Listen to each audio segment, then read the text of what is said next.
Ciao, ahoy, dobre din. At andito naman tayo sa panibagong episode and podcast ng ating Diary of an OFW, kung saan kasama natin ang may-ari ng Pinoy's Groceries dito sa Czech Republic. Ma'am, pwede po magpakilala po kayo. Hello everyone, my name is Krystal Koklovsky and everyone know me as Jelay. Yes, marami po nakakaalam na ang pangalan po niya ay Jelay, which is nickname niya lang po yan. Screen name po ba? Screen name, So yes. yun, Ma'am Jelay, ano po yung pinagkakaabalahan nila dito sa Czech Republic? For now, we have a business grocery store. Mainly, 70% of our products are Filipino, and also we have also other products like from Korea, Indonesia, Japan, and Thai. Right now, nandito po kami sa Prague, Czech Republic at may bubuksan po silang bagong grocery or bistro. Pwede niyo po ba bigyan ng konting history or introduction dito sa... Kung paano na-motivate or na-inspire mag-open nung business na to? Okay. In the beginning, yung grocery is not even in my list. Yeah, actually, our first business here is a wine shop. So, yung asawa ko, ayaw kong magtrabaho sa iba kasi ang hirap magtrabaho na yung language nila dito. Tapos, on the time na nandito ako, on the beginning, super baba ng sahod. So, I tried to work as a sales also here in Czech Republic, pero talagang patayan, tapos maliit yung sahod. So, sabi ko, I need to have something. So, ang first business namin is wine shop.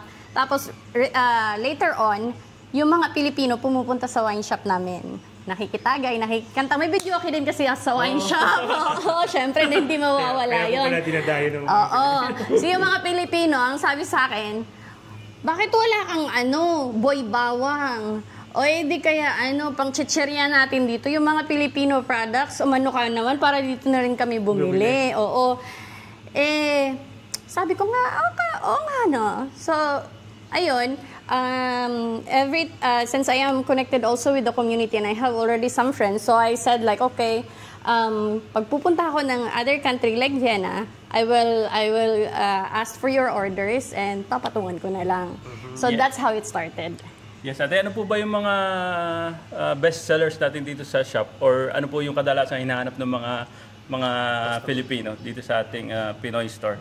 Yeah, so Filipino is really very excited when they saw the products and especially the mark that they know already. And first that they need to have in their kitchen is really our soy sauce. How they can make adobo without soy sauce?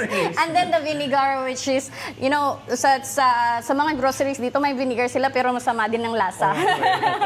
So, iba-iba po siya tungkol sa suka natin sa Pilipinas. Exactly. So, yun, pinupuntahan talaga nila ng dahil sa soy sauce at saka vinegar. And then the next in line is of course our sinigang.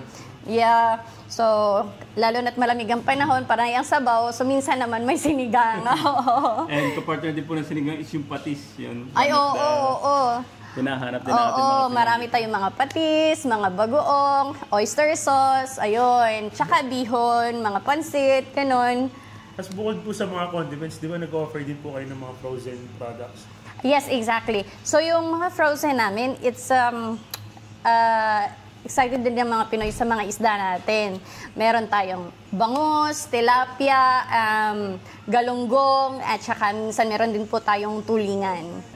Pwede po bigyan ng konting view sa bubuksan niyo pong bistro? Ano po kaya yung main dish natin, yung abangan ng ating mga customer Pinoy dito sa Prague? Yes, the second branch will be open soon. We will have our soft opening soon, and we will open first our grocery, and then soon after we will open our bistro. And abangan nyo po yung mga Filipino food, ready to eat, mga cravings nyo na if ever pumunta kayo dito sa Prague, at least meron po kayong makakainan. At saan nga po pala yung address dito sa Prague? Pwede niyo pong i-share sa... Yeah, our first store is located at Hedokova 2, Prague 8. And now, the second branch is located at... nakalimutan ko. Stepanska 63. So, it's very easy to find the location. Very near to the metro. konting lakad lang po at malapit po kami. Nasa gitna po kami ng KFC at saka ng Lucerna. And pwede po ma-ask kung ano yung nagbigay sa iyo ng inspirasyon para buksan itong bistro na may kasamang Pinoy groceries? Yes, kadalasan po sa mga Pilipino na pumupunta sa grocery, minsan gutom. Oo. So, dati may mga Pilipino ako na talagang cup noodles na yung hinaanuhan ko na lang sila. Oo, sabi ko sa kanila, okay, wala akong iba dito. Gusto mo, initan na lang kita ng tubig. Oh, may cup noodles dyan. O, meron akong microwave doon, initan kita ng siopaw para kawawa ka naman, diba? Sigurado marami po kayong maging customers kasi kahit ako, naghahanap ako ng makakainan dito sa Prague sa tuwing pupunta ako dito. Yes, and exactly. And the one thing that we are really very excited also about is that we are in the center and there is a lot of tourists. Yung mga bumibisita din sa Prague na gusto naman makatikim ng pagkain Pinoy din dito is, of course, they are welcome and they will be happy na meron na tayong isang Filipino bistro. Yes. So, yun. Meron din po kasi mga ibang lokal dito sa Czech Republic kasi naghahanap ng ating foods. Like, ano ba yung mga specialty niyo dyan? Ano ba yung pwedeng matikman namin ng mga Filipino food dito sa Czech Republic?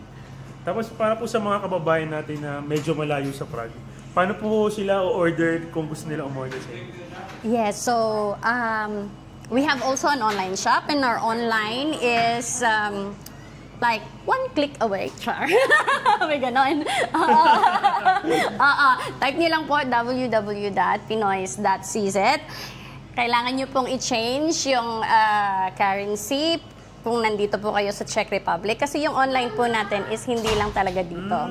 So, nagdi-deliver din po kami anywhere in EU. May mga countries like Poland, Slovakia, Hungary, Germany, Austria, even Bulgaria, Latvia, Croatia. So, nagpapadala din po kami doon. So cross-country po pala yung ano? Yes, exactly. Meron po kaming warehouse located at Kralov Dur near Beroun. Nandun po ginagawa ang mga orders lahat. So, if you make an order online as low as 1,299 crowns, free shipping na po siya. Walang limit ng kilo. So, kahit isang paleta, pwede nyo.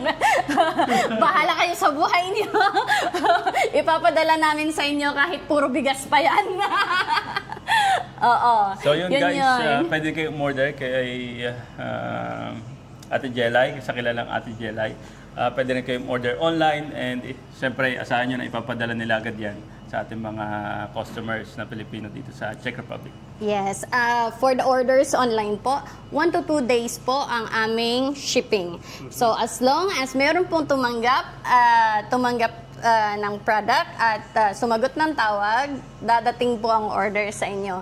Also, other choices is, aside from delivering to your home address, you can also choose an option to pick up in Sazelkov na box, Alsa, baka po may mga kababayan tayo na baka umorder po ng frozen tapos gusto ipa-deliver. Pwede po ba yun? Well, frozen actually, sa ngayon, malamig na ang panahon. So, carry na ang frozen. Oo, diba? Carry na ang frozen, yes. Well, example, marinated products like bangus or tocino, longganisa, hotdog, pre-cook na po siya. So, hindi siya madaling masira. Yes. Matanong ko lang, ano po yung pinakamasayang experience nyo po sa pagbibigay ng mga groceries, ng mga Pinoy food sa ating mga kababayan? Ano po yung isang experience natin na feel nyo na-appreciate kayo ng mga Filipino dito sa Czech Republic? The store is actually it feels like like a stress reliever for me. Kasi when you're at home, I have 2 kids in here, small one. I give birth 2 times, and with that time, I'm very down. Yeah, every time I am in the store and talking to Filipino, nakikipagkwentuhan, mga buhay-buhay nila, ganito, ganyan, it left me up. And I have the same, like, I can apply my story, Inspirational yes. stories. Tapos nakikipag-comedy. Yun yung maganda, di ba? Oo, yung mga lokal kasi hindi nila gets yung ano natin, di ba? Hindi sila makaka-relate eh. Oo, mahirap silang i-please sa joke natin.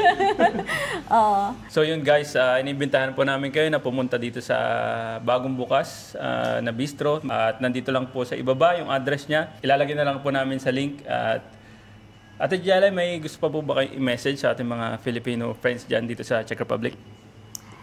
Yes po. Sa mga kabayan po dyan, please support Filipino products and please also introduce Filipino products to your friends, to locals, or to foreigners para po malaman din po nila kung ano yung pinaka-proud natin as Pinoy. Yung food natin is our what's this one? Is something that we could be proud of. So yun guys, supportahan po natin ang Pinoy's Grocery. Siyempre meron din ditong Red Horse kayo mga kababayan, mga gustong lumikim ng alak dyan na galing Pilipinas. Siyempre meron din siyang Red Horse dito. So yun guys, maraming salamat sa inyong time and see you guys sa ating next video. And don't forget to hit like, follow, and subscribe sa ating mga socials, Instagram, sa ating podcast sa Spotify, sa YouTube, and sa Facebook and TikTok. So see you guys. Ito ang Diary of an OFW kung saan ito ang kwento nyo. I don't ever slow up, no I don't take shit. I got no love for the fakeness. If you wanna play tough and wanna hate this, I'll always show up. I don't ever slow up, no I don't take shit. I got no love for the fakeness. If you wanna play tough and wanna hate this, I'll always show up and make a statement. I don't ever slow up, no I don't take shit. I got no love for the fakeness. If you wanna play tough and wanna hate this, I'll always show up and make a statement. Everything I do so instinctive and so passionate. Every word I move so descriptive like an adjective. I got a vendetta against people who patented being negative when you should be getting after it. I got facts over tracks, this and that, spitting slow, spitting fast. I can roast, I can gas, think I'm over.